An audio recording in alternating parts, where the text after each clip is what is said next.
Wakati wa ziara ya kikazi ya mbunge wa Njombe mjini Deo Mwanyika ambayo imelenga kusikiliza kero na kukagua miradi ya barabara, afya na maji, wananchi akiwemo Mariam Chungwa wanasema wamevunjika moyo na kushindwa kuelewa kwa nini serikali imeshindwa kukamilisha ujenzi huo ambao umebakiza vitu vidogo kukamilika, ile hali wananchi wamechangia nguvu na fedha ili likamilike na kuondoka kwenye jengo dogo linalotumika kwa sasa kama zahanati ya kijiji. Zahanati hii ni muhimu sana kwa sababu kule ambako zahanati ipo kwa sasa kwa muda ni jengo la chama.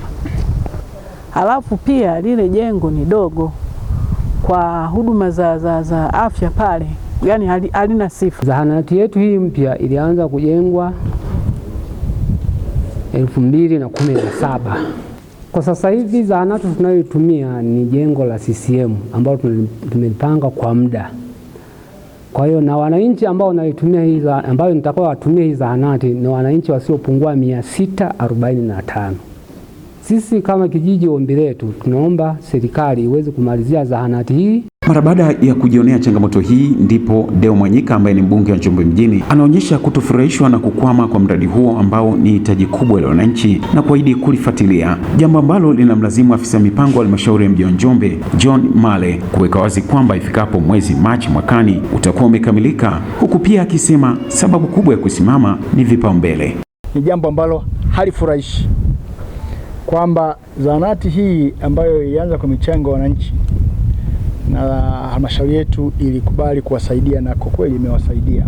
Sasa mradi ulioanza 2017, leo ni 2025. Toka 2022 mpaka leo hakuna kilichoendelea inavyoonekana. Inawafanya wananchi kidogo na wenyewe wakate tamaa. Zahanati ya Njombe tumeitengea fedha shilingi milioni 30 kwa mwaka wa fedha 25-26. Sasa kwa sababu ya vipaumbele vya upelekwaji wa fedha katika miradi tofauti, kwa hiyo kuanzia mwezi wa kwanza mpaka mwezi wa 3 zahanati ya Njombe itakuwa imekamilika.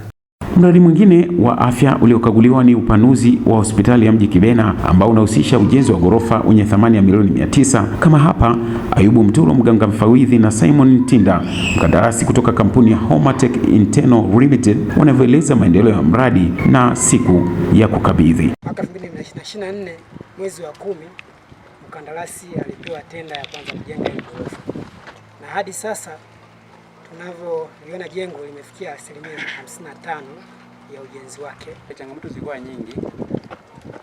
Changamoto ya kwanza ilikuwa upande wa hali ya hewa. Ilikuwa changamoto kubwa. Changamoto ya pili ilikuwa upande wa procurement ya material. Kutoka Njombe, Joctan Myefu, Clouds TV.